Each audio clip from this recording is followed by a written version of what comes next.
evil times, and we're going to do the same thing. Yeah. So it is so horrific that we haven't seen this since Mito, and that's why I would like to do it.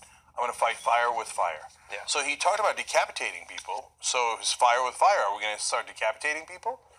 Are we going to do it indiscriminately based on race or religion like they do? I mean, we're fighting fire with fire, right? He feels strongly. Got to the country. So I don't know where his line is. And even if you're a conservative, I ask you, do you know where Trump's line is? I don't even know if he's got a line. Yeah. Right? So I don't know what he's capable of. And that's a scary thing for your president. Help us with Operation Watchdog. Help us hire 4 new reporting teams. All right.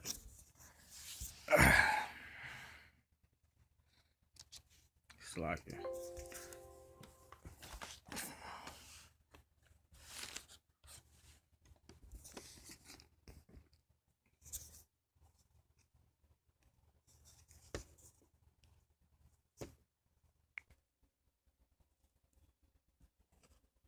Slacker.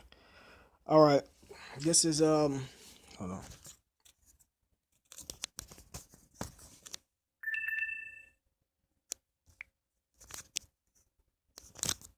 All right, this is Second Maccabees chapter 7.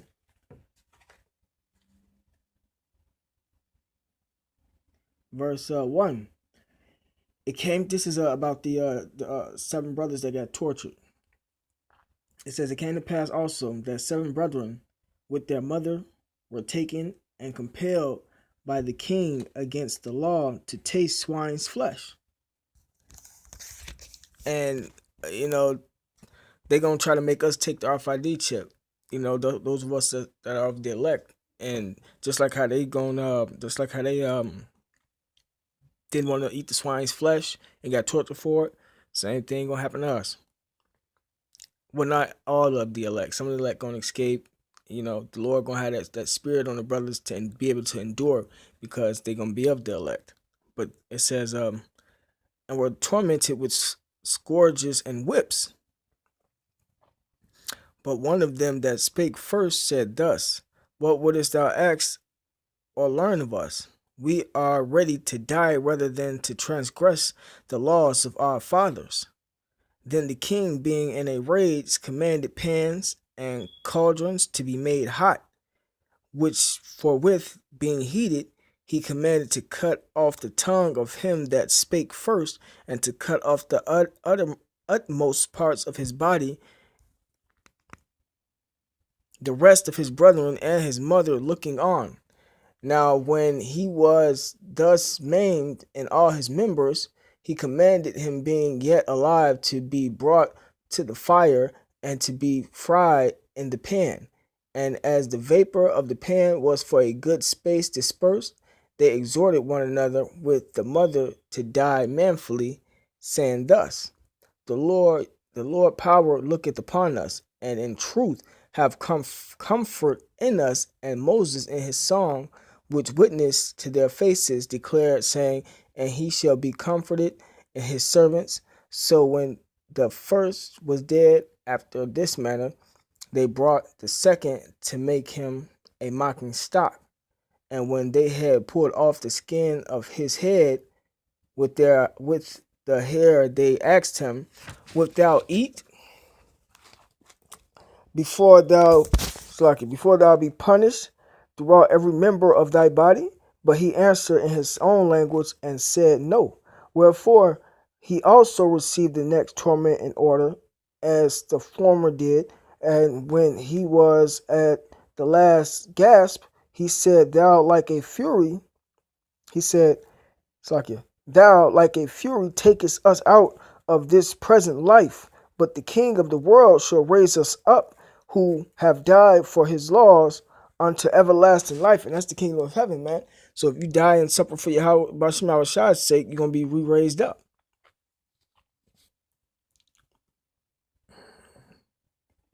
It says, after him was the third man a mocking stock, and when he was required, he put out his tongue, and that right soon, holding forth his hands manfully, and said courageously, these I had from heaven.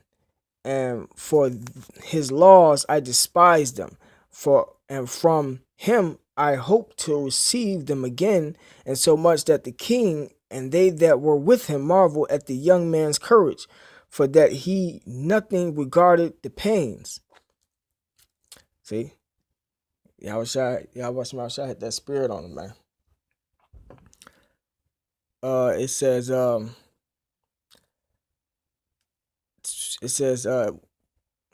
what's what Yahweh is like here? It says, now when this man was dead also, they tormented and mangled the fourth in like manner. So when he was ready to die, he said thus, it is good being put to death by men to look for hope from the Most High to be raised up again by him. As you can see, and that's the problem. There's reincarnation in the scriptures, man. That's all that's stating, to be raised up again. That's a good reincarnation scripture. It says and see, that's how you know the Lord has certain chosen men that's not going to bend the knee, just like it says up in the history, man, to the fucking devil, man. It says thou shalt have no resurrection to life. That's like it. As for thee, thou shalt have no resurrection to life. Afterward, they brought the fifth also and mangled him. Then looked he unto the king and said, thou hast power over men, thou art corruptible. Thou doest what thou wilt. Yet think not that our nation is forsaken of the Most High. Right, fucking heathens, man. It says, but abide a while, and behold his great power, how he will torment thee and thy seed. After him also they brought the sixth, who being ready to die, said, be not deceived without cause, for we suffer these things for ourselves, having sinned against our power. Therefore marvelous things are done unto us. But think not thou that takest in hand to strive against the Most High, that thou shalt escape unpunished. But the mother was marvelous above all, and worthy of honorable memory. For when she saw her 7 sons slain within the space of 1 day, she bare it with a good courage, because of the hope that she had in the Lord. Yea, she exhorted every one of them in her own language, filled with courageous spirits, and stirring up her womanish thoughts with a manly stomach. She said unto them, I cannot tell how ye came into my womb, for I neither gave you breath nor life, neither was it I that formed the members of every one of you. But doubtless the creator of the world, who formed the generation of man and found out the beginning of all things, will also of his own mercy give you breath and life again, and as ye now regard not your own selves for his law's sake. Right. Now Antiochus, thinking himself despised and suspecting it to be a reproachful speech, while as the youngest was yet alive, did not only exhort him by words, but also assured him with oaths that he would make him both a rich and a happy man if he would turn from the laws of his fathers, and that also he would take him for his friend and trust him with affairs.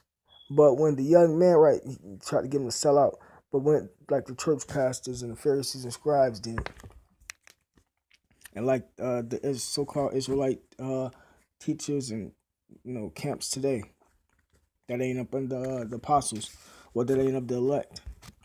It says, but when the young man would in no case hearken unto him, the king called his mother and exhorted her that she would counsel the young man to save his life.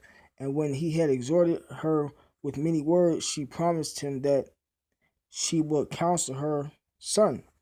But she bowed herself toward him, laughing the cruel tyrant to scorn, spake in her country language on this manner, O my son, have pity upon me that bare thee 9 months in my womb, and gave thee suck 3 years, and nourished thee, and brought thee up unto this age, and endured the troubles of education. I beseech thee, my son, look upon the heaven and the earth and all that is therein, and consider that the Most High made them of things that were not, and so was mankind made likewise. Fear not this tormentor, but being worthy of thy brethren, take thy death, that I may receive thee again in mercy with thy brethren. While she was yet speaking these words, the young man said, Whom wait ye for? I will not obey the king's commandment, but I will obey the commandment of the law that was given unto our fathers by Moses. And thou that hast been the author of all mischief against the Hebrews shall not escape the hands of the Most High. Right. It says, For we suffer because of our sins, and though the living Lord be angry with us a little while for our chastening and correction, yet shall he be at one again with his servants. But thou, O godless man, and of all other most wicked, be not lifted up without a cause, nor puffed up with uncertain hopes, lifting up thy hand against the servants of the Most High. For thou hast not yet escaped the judgment of the Almighty Power, who seeth all things. For our brethren, who now have suffered a short pain, are dead under the Most High's covenant of everlasting life, right? Because they died for Yahweh. But thou, through the judgment of the Most High, shall receive just punishment for thy pride. And yes, Antiochus was punished.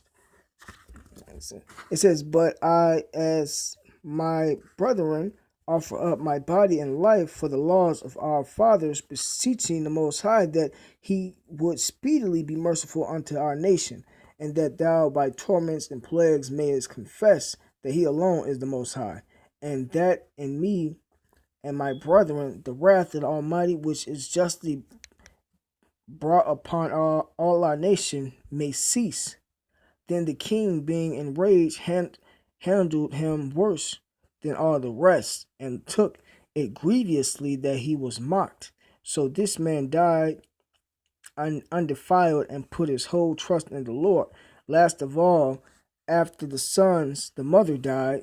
Let this be enough now to have spoken concerning the idolatrous feast and the extreme tortures.